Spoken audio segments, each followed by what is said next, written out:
que no podía esperar a que la barca llegara a la orilla. Juan característicamente era más rápido para percibir, pero Pedro era más rápido para actuar. Ahora, mientras tanto, los otros discípulos, en ausencia de la impulsibilidad de Pedro, fueron con la barca hasta la orilla, pues no distaba de tierra sino como a 90 metros. Llegaron arrastrando la red de peces, porque no podían sacarlo. Imagínense qué tremendo milagro, ¿verdad? Al descender a tierra, otra sorpresa. O sea, ahí estaba el milagro primero, el Señor los invita a lanzar la red, ellos en el nombre del Señor, bueno, en el nombre del Señor no, porque ellos sabían que era el Señor, pero obedeciendo la palabra del Señor, que tampoco sabían que era el Señor, pero de alguna manera Él les habló de una manera tan especial que lo hicieron. Al descender a tierra, vieron las brasas puestas y un pez encima de ellas y pan. ¿Saben lo que yo veo aquí, hermanos? Gracia. Qué extraordinaria misericordia. Yo no leo acá que Él se reunió y les dijo, debía darles vergüenza. Ustedes son unos cobardes. Fueron infieles. No. Él solo manifestó gracia. Un favor para aquellos que no lo merecían. Y la gracia fue en forma de una comida caliente, un desayuno caliente, ¿verdad? Brasas, un pez encima y pan. O sea, Él estaba dándole un acto de servicio. Les estaba demostrando lo que Él dijo: yo no he venido para ser servido, sino para servir. Él tenía toda razón para molestarse con ellos. Ellos habían sido infieles. Les había faltado la fe. En realidad estaban en un lugar de desobediencia. Y allí el Señor los fue a buscar y les manifestó gracia. No hay otra manera que Dios pueda relacionarse con nosotros, hermanos, si no es así. Le dijo: traed de los peces que acabáis de pescar. Después que llegaron los discípulos a la orilla, el pez y el pan que el Señor había preparado servirían para ir comiendo algo mientras cocinaban algunos de los peces en la red. En respuesta, subió Simón Pedro y sacó la red a tierra. El hecho de que pudiera sacar la red llena de peces es que este hombre era un hombre fuerte, un hombre robusto. Imagínense, dice la palabra que habían 153 peces. Saben, nosotros a veces hay personas que agarran este pasaje y empiezan ahí a especular: oh, 153 simboliza tal cosa y que esto. Son puras tonterías. Aquí la enseñanza es el detalle. O sea, el que Juan presente ese número es suficiente como para saber que el que escribe esto era un testigo ocular, ¿verdad? Ese fue el número real de peces en la red. Juan fue el testigo ocular de los eventos registrados. Y realmente no me sorprende que alguien los haya contado. Ya fuera para dividir los peces entre los pescadores, o preparar la venta, o porque sencillamente un hombre quedó tan anonadado con lo que había ocurrido y puede haber dicho: ¿pueden creerlo? Realmente me gustaría saber cuántos hay. Y allí los contaron. Toda una extraordinaria cantidad de peces. Y lo milagroso es, para sorpresa de ellos, que aún siendo tantos, la red no se rompió. El Señor estaba allí, les había provisto. Nuevamente vemos la gracia. El Señor les dice: venid, comed. No dice así: venid, comed. Saben, yo trato de imaginarme cómo se sentían los discípulos en este momento. Es como el niño que es sorprendido haciendo algo indebido, ¿verdad?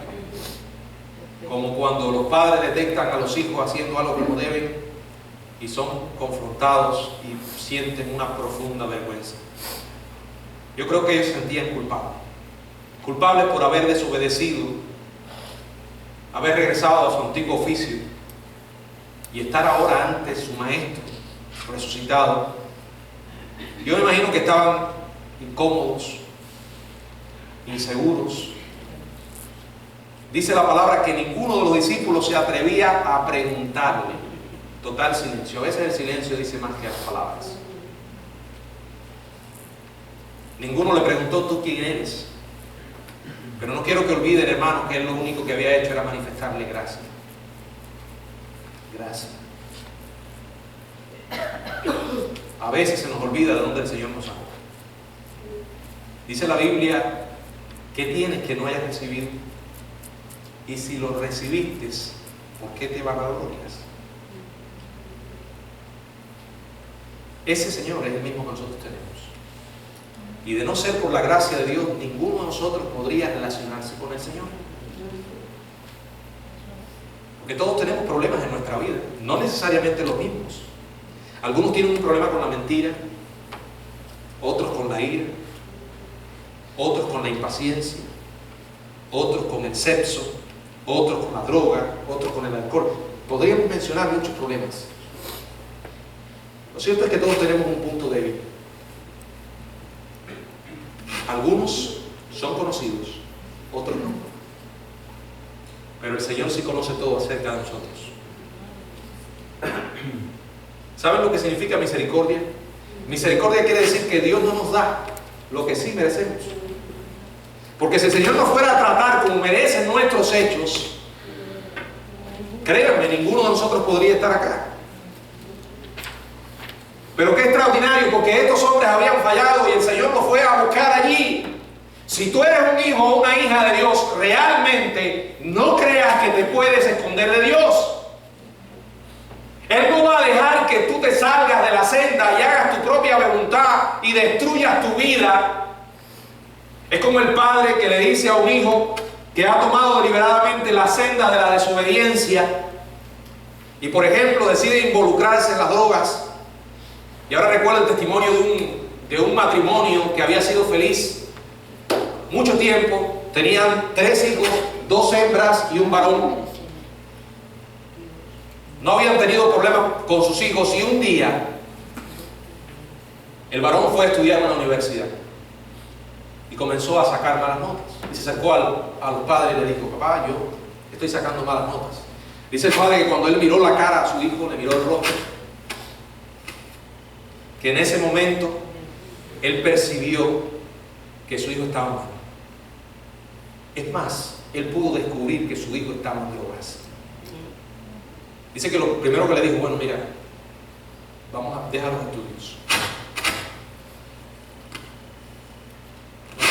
No quiero que sigas estudiando. Te vas ahora de la universidad, vas a la casa con nosotros.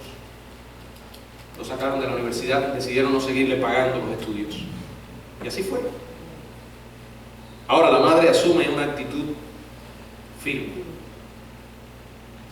y le dice: pero si estás aquí en la casa con nosotros, vas a tener que hacer lo que nosotros te decimos.